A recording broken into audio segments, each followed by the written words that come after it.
Muy bienvenidos a este nuevo domingo que nuestro Dios nos da y para podernos reunir a través de este medio con los que no les fue posible ir a su templo, a su iglesia, pero bueno, por este medio encontrarnos y también tener la oportunidad de orar unánimes y de compartir algo de la palabra de Dios.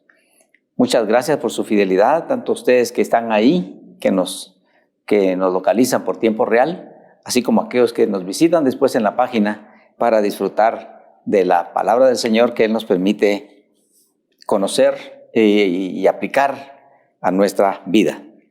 En esta oportunidad vamos a estar en el primer libro de los Reyes, en el capítulo número 8, y vamos a leer los primeros 11 versículos. Libro de los Reyes, el primer libro de los Reyes, porque hay dos. Primer libro de los Reyes, capítulo número 8, versículos del 1 al 11. Vamos a leer.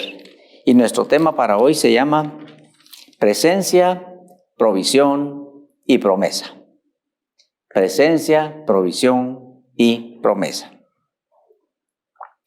Dice así, primer libro de los Reyes, capítulo 8, versículos del 1 al 11. Entonces Salomón reunió ante sí en Jerusalén a los ancianos de Israel, a todos los jefes de las tribus y a los principales de las familias de los hijos de Israel, para traer el arca del pacto de Jehová de la ciudad de David, la cual es Sión. Y se reunieron con él, con el rey Salomón, todos los varones de Israel en el mes de Etanim, que es el mes séptimo, en el día de la fiesta solemne.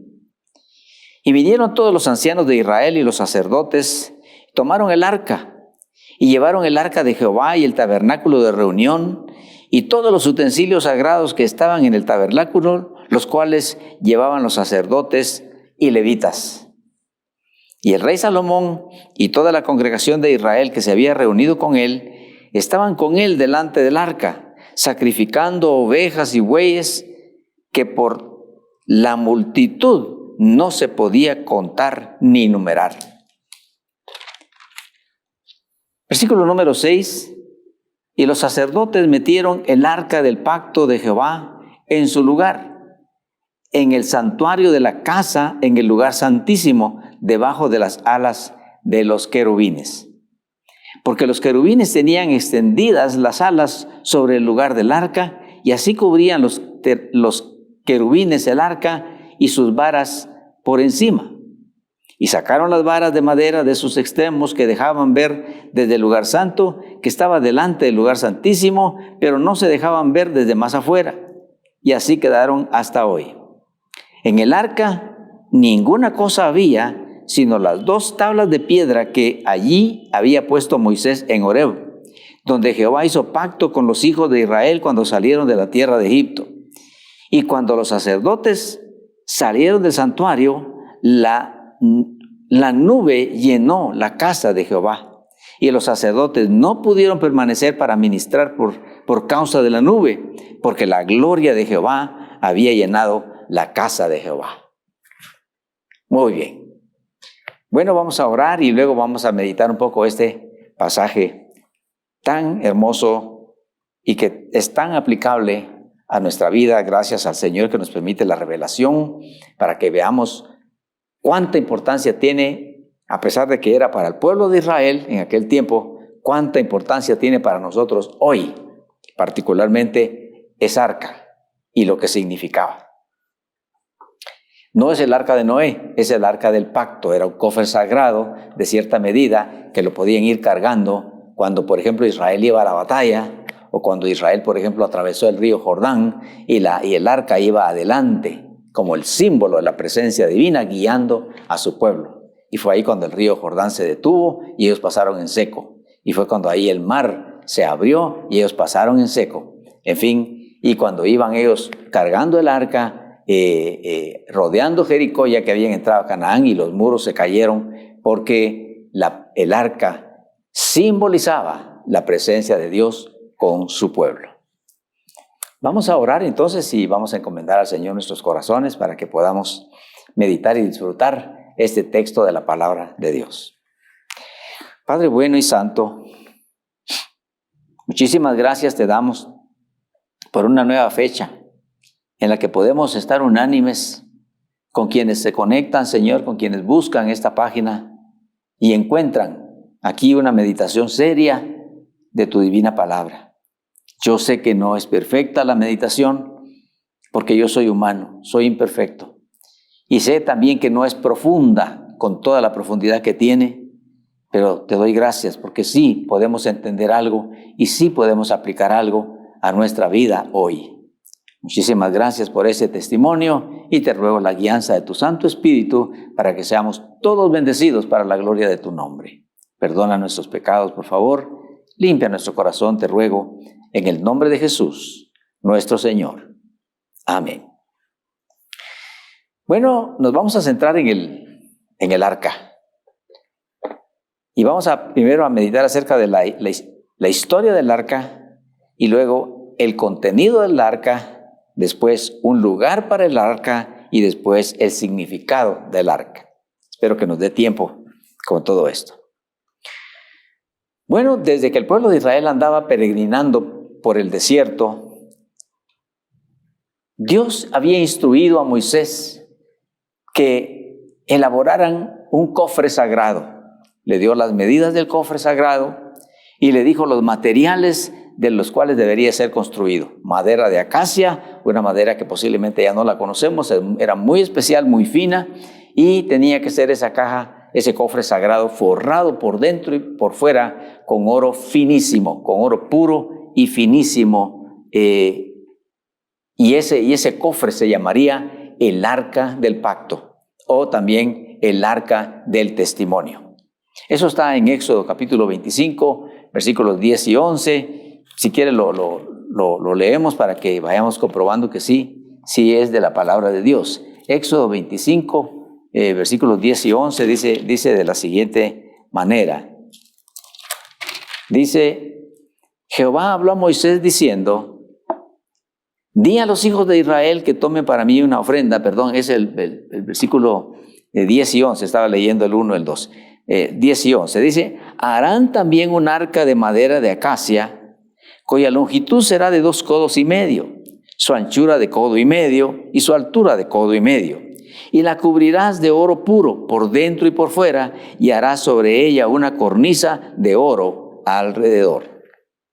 Ahí está la descripción de lo que iba a ser esa arca que Dios ordenó con un propósito especial. Y aquí resaltan en los detalles de la elaboración de esa arca por el valor de sus materiales. Como le dije, madera de acacia, oro finísimo, y esto se refería al valor de sus materiales, el primor de sus formas que iba a tener, la santidad del contenido que iba a llevar y la riqueza de su significado que después se iba a entender. Cuando leemos la palabra del Señor aquí en el libro de los Reyes, en el versículo 9 que leímos del capítulo 8 dice el contenido del arca en ese tiempo. Dice, versículo 9, en el arca ninguna cosa había, sino las 2 tablas de piedra que había puesto Moisés en Horeb. Es decir, las 2 tablas de los 10 mandamientos. Eso era lo que iba ahí en el arca. Porque esas tablas de piedra, Dios mismo las había escrito con su dedo de omnipotente. Él las había escrito, eran los 10 mandamientos los que Él escribió. Y en esa oportunidad iba solamente esas 2 tablas, pero luego después, en el transcurso de la historia, ya no se dicen muchos detalles del asunto, pero en el libro, en la carta a los Hebreos, capítulo número 9, versículos del 1 al 5, vemos que se agregaron otras 2 cosas más a esa arca. Dice el capítulo 9 de Hebreos, dice versículo 1, dice, ahora bien, aún el primer pacto tenía ordenanzas de culto y un santuario terrenal. O sea, el primer pacto está hablando, ¿verdad? Porque el tabernáculo estaba dispuesto así. La primera parte, llamada el lugar santo. Estaban el candelabro, la mesa y los panes de la proposición. Tras el segundo velo estaba la parte del tabernáculo llamada el lugar santísimo. el cual tenía un incensario de oro y el arca del pacto cubierta de oro por todas partes, en la que estaban una urna de oro que contenía el maná, la vara de Aarón que reverdeció y las tablas del pacto. Y sobre ella los querubines de gloria que cubrían el propiciatorio, de las cuales cosas no se puede ahora hablar en detalle. Ya puede ver usted que cuando el arca fue elaborada, ahí estaban llevando solamente las tablas de los 10 mandamientos, o sea, las tablas del pacto, el pacto que Dios había escrito con su santo dedo, por decirlo así, porque realmente Dios hablaba y las tablas de piedra se imprimían posiblemente como con fuego. Y ahí Dios dictó lo que debería ser el pacto. Ustedes harán esto y esto y esto. Y yo les voy a dar a ustedes la tierra prometida y las demás promesas que están contenidas en su santa palabra. Pero ya puede ver usted que al paso del tiempo ya se habían agregado un recipiente de oro con maná del que había caído del cielo y también posiblemente un trozo de la vara de Aarón, que era su cayado con el que él caminaba, y que en una oportunidad Dios dijo, puesto que estaban cuestionando mucho la autoridad de Moisés y cuestionando mucho la autoridad de Aarón, los que se habían infiltrado en el pueblo que andaba peregrinando por el desierto, entonces comenzaron a cuestionar la autoridad de ellos. Y entonces dijeron que otros deberían de tener también la misma autoridad. Entonces Dios instruyó a Moisés y le dijo que metan cada tribu su respectiva vara en el santuario. Y que Aarón meta también su vara. Y eran varas secas, eran maderas, sí, de árbol pues, pero completamente limpiadas, peladitas, eran varas, simplemente varas. Y ahí las dejaron, dice la Escritura en el libro de Números. Y para mostrar Dios su poder y su elección soberana, al día siguiente 9 de las varas estaban como varas, como habían sido metidas, y una vara había reverdecido, es decir, resucitado, tenía hojas, tenía flores y tenía frutos de almendro. Entonces así demostró Dios a quien había elegido como su única autoridad para guiar a todo el pueblo. Las tablas de piedra adentro del arca revelarían el carácter moral de Dios, y ese carácter moral de Dios también lo demandaría de su pueblo. Y usted ya sabe lo que son los 10 mandamientos, ¿verdad? Los primeros 4 mandamientos hablan de Dios y los siguientes 6 mandamientos hablan de los humanos. Y usted recuerda cuáles son esos mandamientos. Seguramente no tendrás dioses ajenos delante de mí, no te harás imagen ni ninguna semejanza de lo que hay en el cielo, ni en la tierra, ni debajo de la tierra. No te inclinarás a ellas, y dice, guardarás el día de reposo para santificarlo, para dedicarlo al Señor. En fin, ahí están los 4 mandamientos que tienen que ver con la relación humana para con Dios. O sea, esa es la parte pequeña de la cruz, que va encima del travesaño, la parte pequeña, la relación con Dios. Y los otros 6 mandamientos tienen que ver con la relación entre prójimos. Honra a tu padre y a tu madre, que es el primer mandamiento con promesa y que se refiere a los más próximos, a nuestros padres aquí en la tierra. Dice, hay un mandamiento nada más: hónralos. Ese es el mandamiento, hónralos. ¿Cómo son o cómo fueron? No importa, hónralos. Hijos, honren a sus padres para que les vaya bien, dicen en Efesios, y sean de larga vida. Honra padre y madre. Eso era y luego los otros mandamientos: no matarás, no hurtarás, no codiciarás, y los demás mandamientos que tienen que ver con la relación entre prójimos. Pero la esencia de los 10 mandamientos es el amor. Si amamos a nuestro Dios, no tendremos dioses ajenos. Apartaremos lo que a Él le corresponde en cosa de tiempo, de vida, de talento, de recursos, lo que a Él le corresponde. Y luego nos comportaremos de manera horizontal con nuestros prójimos y con nuestros hermanos, nos comportaremos de manera justa, correcta, como Dios quiere que nosotros lo hagamos. Ese es el carácter de Dios. El recipiente con maná del cielo representaría o recordaría por siempre la fidelidad provisora de Dios. Como cuando andaban en el desierto donde nadie sobrevive, Dios había sustentado a su pueblo con maná del cielo durante 40 años. 2 millones de personas comiendo todos los días en el desierto. Ahí mostró Dios otro de los atributos de la gloria suya, alimentando a su pueblo de una manera verdaderamente sobrenatural, milagrosa. Y el otro elemento era la vara de Aarón que había reverdecido, que simbolizaría la promesa de vida eterna que Dios le estaba dando a su pueblo, al que iba a ser su pueblo de siempre. Promesa de vida eterna, promesa de resurrección, como la vara resucitó, promesa de resurrección que Dios daría a su pueblo después a través de las generaciones cuando apareciera el Mesías Santo. De manera pues que el cofre sagrado simbolizaría la presencia de Dios con su pueblo, la guianza en el camino y la protección contra sus enemigos. Ese era algo ya de su significado. Ahora, el lugar para el arca, y es ahí donde estamos. Es ahí donde estamos, el pasaje que estamos hoy meditando y estudiando un poquitito. Bueno, ya podemos ver lo que leímos, ¿verdad?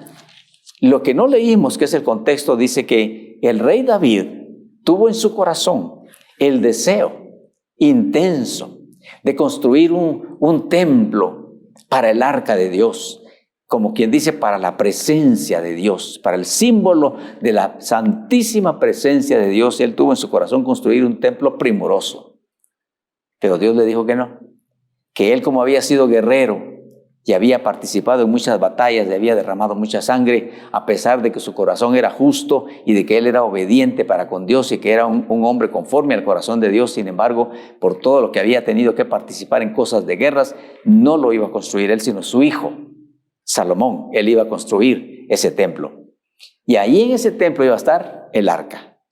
Pero David no se conformó con eso, y sí lo aceptó, pero no se conformó, sino que él juntó todos los materiales primorosos que pudo para la construcción de aquel templo. No lo construyó, pero juntó materiales, oro, plata, piedras preciosas, hierro, madera, bueno, los materiales que se iban a necesitar para que se hiciera me parece que hierro no, para que se hiciera un templo primoroso, digno de la grandeza y de la santidad, de la belleza y de la soberanía del Dios omnipotente.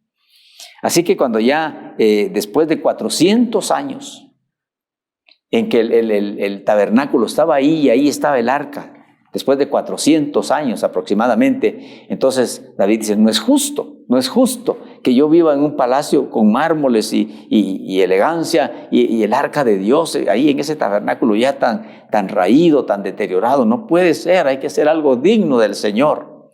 Y como le digo, pues aquí fue Salomón el que tuvo el privilegio de construir ese templo primoroso, ese templo majestuoso en donde el arca de Dios iba a descansar. Por eso dice aquí, ¿verdad?, que Salomón reunió a los líderes de la nación para trasladar finalmente el arca y todos los utensilios de adoración del tabernáculo antiguo, pero que también el tabernáculo antiguo se trasladara posiblemente a algún lugar y que el arca entrara en el templo nuevo, en el templo glorioso que habían levantado para la presencia de Dios, y lo pusieron en el lugar santísimo. Dice, esa arca no la podía cargar cualquiera, tenían que ser sacerdotes o levitas consagrados y purificados, porque si no podrían morir. Así es la santidad de Dios. No era Dios el que estaba ahí, era el símbolo de la presencia de Dios. Ahí estaban sus leyes a través de las tablas de piedra, ahí estaba su fidelidad a través de la urna con maná del cielo, y ahí estaba también su poder resucitador en la vara de Aarón que había reverdecido. Ahí en esa arca, la presencia de Dios estaba ahí. Si usted se da cuenta, se describe, ¿verdad?, que el templo tenía su atrio, su lugar santo y su lugar santísimo. Y los templos de hoy tienen una figura más o menos que quiere decir eso. El atrio es las gradas después de la puerta. El lugar santo es donde se reúne el pueblo de Dios para adorar. Y el lugar santísimo es la parte donde se pone la palabra, donde brota la palabra de Dios a través ahora de sus siervos, porque ya Jesucristo nuestro Señor permitió que el hombre pudiera entrar en el lugar santísimo sin morir. El Señor rompió ese velo el día que Él murió, rompió el velo del templo, y entonces ahora podemos entrar, dice en el libro de Hebreos, y podemos entrar confiadamente hasta el lugar santísimo a través del velo que es el cuerpo de nuestro Señor Jesucristo y su sangre que nos limpia de todo pecado, para entrar al lugar santísimo y adorar a nuestro Padre que está en los cielos. Bueno, ahora el significado del arca, el significado profético, porque ya vimos que ya traía su significado, ¿no? Ya traía qué decir, que cada cosa, cada elemento que contenía el arca era mostrando la realidad maravillosa, el poder y el amor de Dios para con su pueblo. Y el arca en sí misma, que era finísima, que simbolizaba la presencia de Dios con su pueblo, hablando del pueblo de Israel. Ahora, ¿qué de nosotros? ¿Qué de nosotros que no somos pueblo de Israel? ¿Y qué de nosotros que estamos en este tiempo de la historia? ¿Tiene algo que ver aquella arca? ¿Existe todavía? ¿En dónde está? Bueno, algunos dicen que la han buscado y la han buscado, suponen que está aquí, suponen que está allá, y el arca no aparece. Algunos también se atreven a decir que los que han descubierto al fin dónde está el arca han muerto, y total que no han revelado en dónde está el arca. Pero tenemos el mensaje, tenemos la revelación de lo que eso quiere decir para nosotros hoy. Y déjeme antes de hacer una pequeña pausa, déjeme que se lo comparta sacando el conocimiento de la misma palabra de Dios. En 1 Corintios, capítulo número 3, 1 Corintios, capítulo número 3, dice lo siguiente, en el versículo número 16. ¿No sabéis? Le está hablando a los cristianos de todos los tiempos. Aquí le está hablando a los cristianos de Corinto, por eso dice a los corintios. Pero esto es para los cristianos de todos los tiempos, los verdaderos cristianos nacidos de nuevo.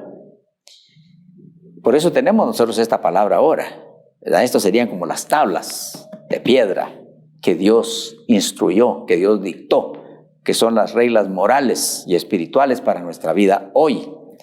Y dice aquí en la 1 Corintios 3:16, dice, ¿no sabéis que sois templo de Dios? ¿Qué le parece? ¿No sabéis que sois templo de Dios? ¿Y que el Espíritu de Dios mora en vosotros? Entonces nosotros ahora somos templo. Nuestro cuerpo es templo. ¿Eso querrá decir? Veámoslo más claramente. Pasémonos al capítulo 6 y versículo 19 de la misma carta a los Corintios. ¿O ignoráis que vuestro cuerpo es templo del Espíritu Santo? Ahora lo dice más claro aquí. ¿O ignoráis que vuestro cuerpo es templo del Espíritu Santo, el cual está en vosotros, el cual tenéis de Dios, y que no sois vuestros? De manera que aquí no cabe aquello de que este es mi cuerpo y yo hago con él lo que quiera. No. Que esta es mi vida y yo hago con ella lo que quiera, tampoco. Le pertenecemos a Dios por creación. Y los que hemos recibido a nuestro Señor Jesucristo en nuestro corazón, le pertenecemos por redención. Redención quiere decir rescate, por compra. Él nos compró de los lazos de la muerte. Él nos rescató del fango del pecado. Él nos liberó para que viniéramos con nuestra voluntad a adorar a nuestro Dios, a conocer a nuestro Redentor.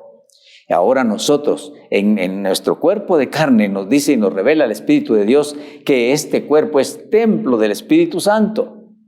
Entonces quiere decir que cuando nosotros aceptamos y recibimos a nuestro Señor Jesucristo, ¿qué es lo que entra en nosotros? Pues el Espíritu Santo, dice aquí.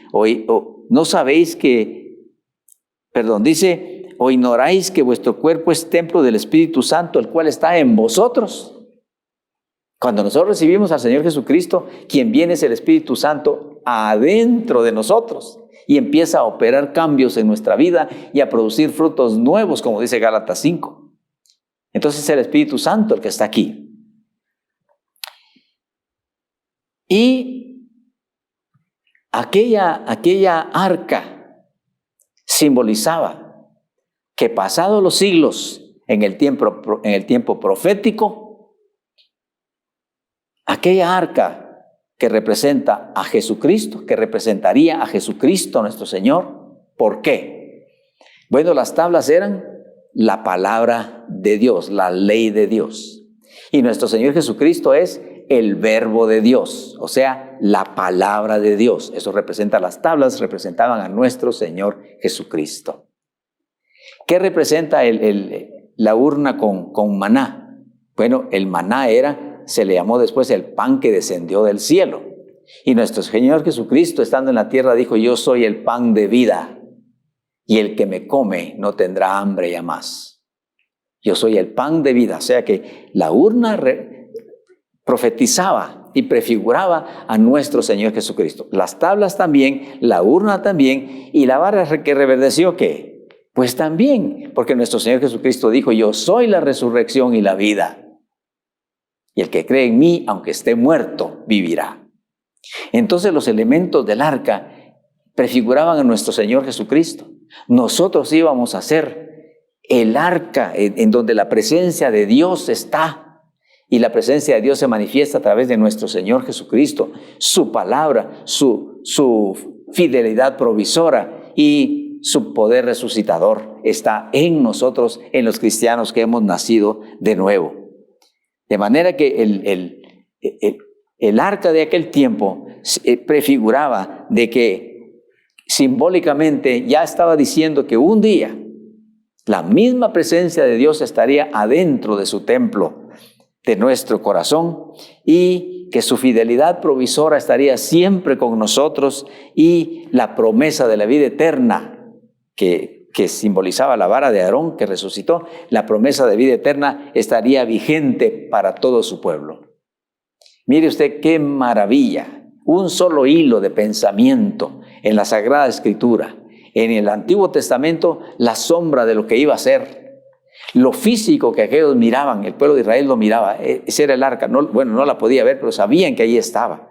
Y esa arca, o la miraban de lejos cuando iba siendo cargada, aunque cubierta tal vez, cuando iba siendo cargada en el camino, la miraban de lejos y se sentían confiados, seguros y fuertes, porque la presencia de Dios iba con ellos.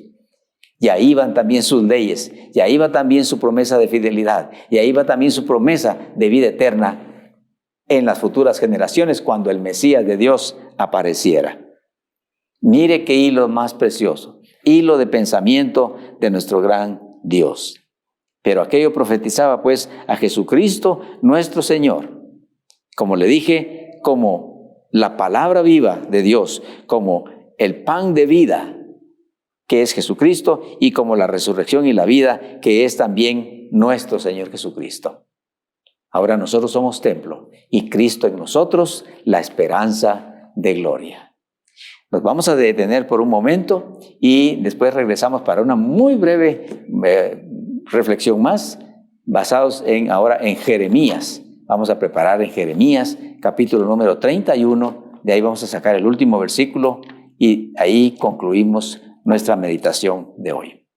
Así que quédese ahí, escuchemos la melodía o participemos de ella y volvemos en un momentito para una breve conclusión.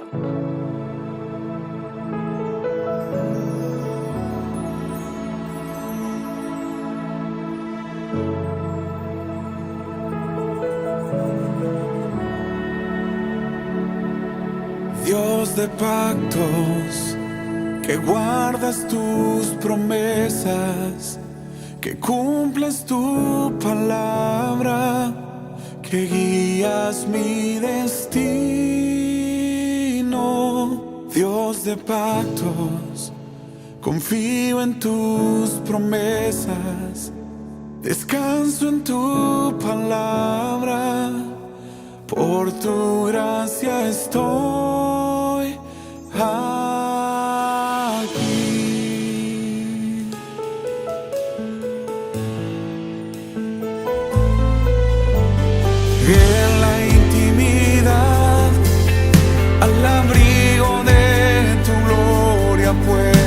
estar junto a ti. Al ver tu santidad, estoy maravillado ante ti y tu amor.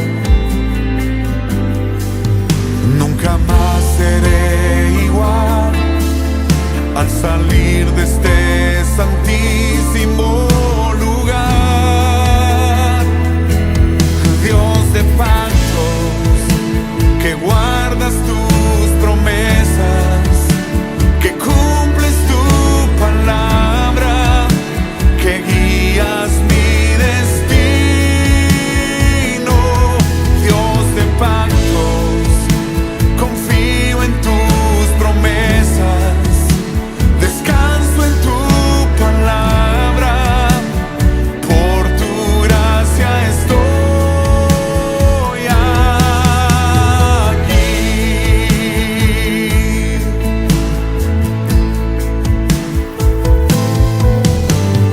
Tengo redención por la sangre que descansa en tu altar. Para mí, la gracia y el perdón son los frutos de vivir en comunión y adoración. Nunca más seré igual al salir de este santísimo lugar. Oh,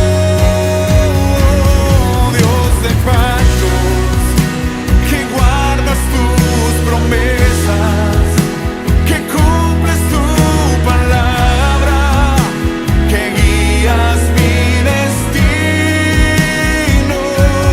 Dios de pactos, confío en tus promesas, descanso en tu palabra, por tu gracia estoy aquí. Oh, por tu gracia estoy aquí.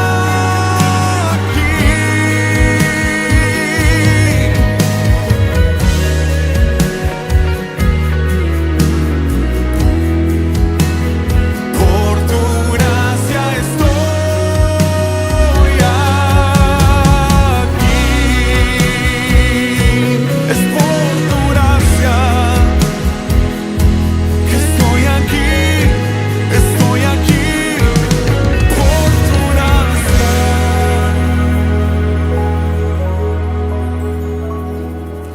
Muchas gracias por estar ahí, por haberse conectado hoy o por la visita que nos está haciendo para meditar sobre este tema que le puse: presencia, provisión y promesa. En el contenido del arca eso era lo que iba. El arca en sí simbolizaba la presencia de Dios con su pueblo. El contenido del arca era ahí estaba la urna con maná, para recordar que Dios fielmente sustentó a su pueblo durante toda la trayectoria en el desierto. Y ahí estaba también la vara que reverdeció como una promesa, como una profecía de que Dios ofrecería vida eterna a través del Mesías, que después de generaciones habría de aparecer, y apareció con el nombre de Jesucristo, el Hijo de Dios nuestro Señor. Ahora en Jeremías capítulo 31, como le dije, para una última y breve o un breve comentario, en Jeremías 31, 33, el Señor también lo profetizó de la manera que te dijo a través de Jeremías. Dice en el versículo 33, pero este es el pacto que haré con la casa de Israel después de aquellos días, dice Jehová. O sea, este es el pacto que haré con mi pueblo después de todos aquellos días. Daré mi ley en su mente. Aquí está, palabra de Dios. Daré mi ley en su mente y la escribiré, mi ley la escribiré en su corazón. En aquel tiempo no habían docenas de tablas de los 10 mandamientos, ni cientos, ni miles, no. Y después, pasado el tiempo, sí hubieron unos rollos de papiro en donde se escribían algunos textos de la palabra de Dios. Pero hoy tenemos Biblias por todo el mundo, de diferentes versiones, colores, tamaños de letras, precios, etc. Ahí tenemos. Y dice, daré mi ley en su mente y la escribiré en su corazón. Está tan cerca la palabra de nosotros, la palabra de Dios, que nosotros la podemos leer, meditar, comentar y compartir. Y yo seré a ellos, dice el Señor, por Dios, y ellos me serán por pueblo. Y no enseñará más ninguno a su prójimo, ni ninguno a su hermano, diciendo, conoce a Jehová, porque todos me conocerán, desde el más pequeño de ellos hasta el más grande, dice Jehová. ¿Y cómo conocemos al Señor? Por su palabra, como lo dijimos recientemente, ¿verdad? Así conocemos a nuestro Dios, por su palabra. Aquí conocemos a nuestro Redentor, según los evangelios, ¿verdad? Nuestro Señor Jesús. ¿Y sabe qué quiere decir Jesús? Quiere decir Jehová salva.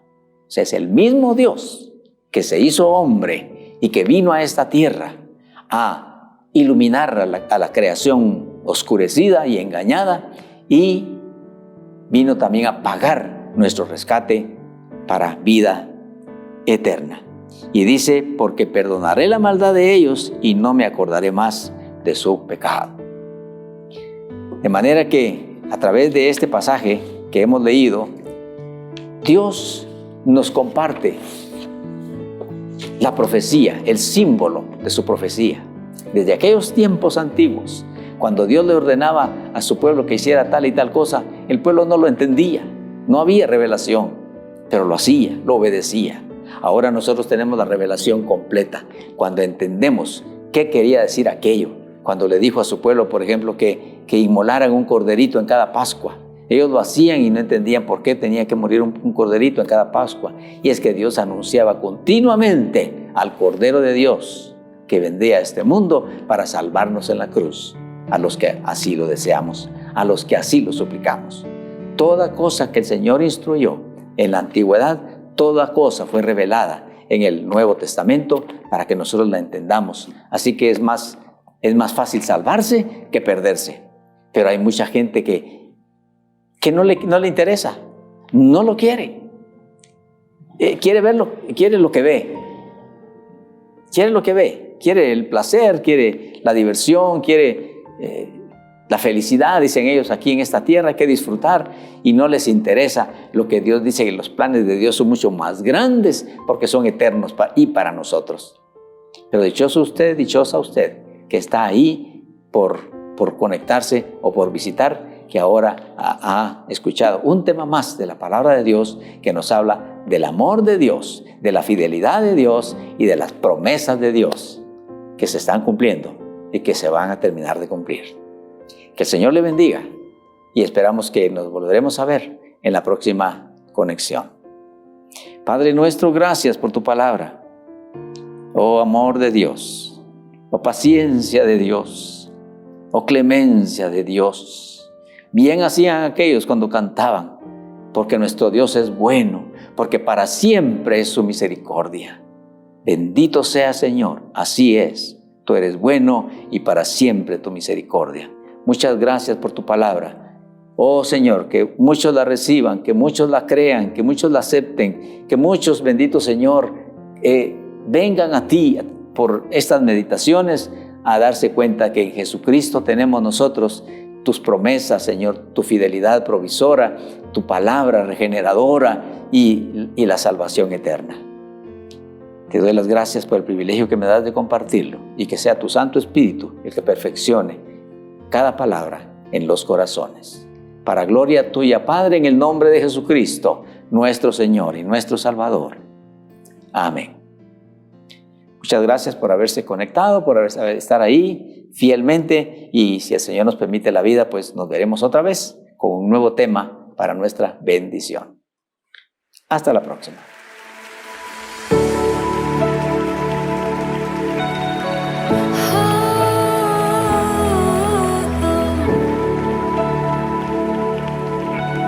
Oh,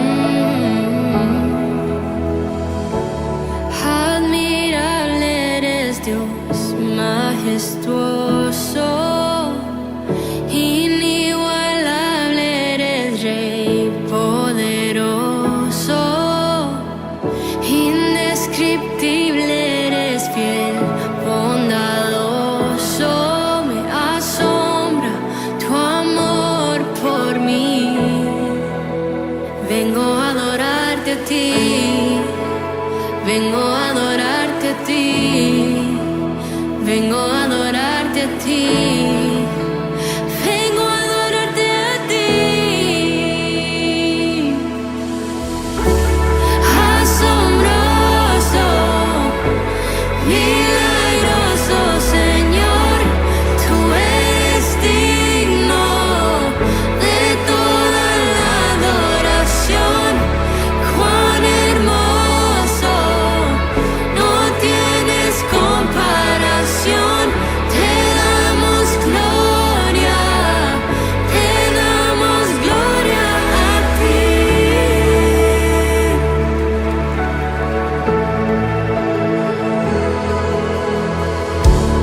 Eres mi protector, mi refugio. Abba, Padre, tu voz es mi escudo. Tu presencia es mi hogar, mi tesoro. Me asombra tu amor por mí. Vengo a adorarte a ti. Vengo a adorarte a ti. Vengo a adorarte a ti. Vengo a adorarte a ti.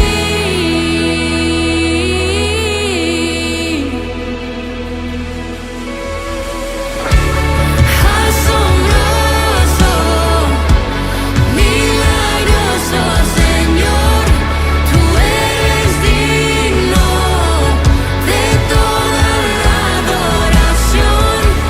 Cuán hermoso, no tienes comparación. Te damos gloria a ti.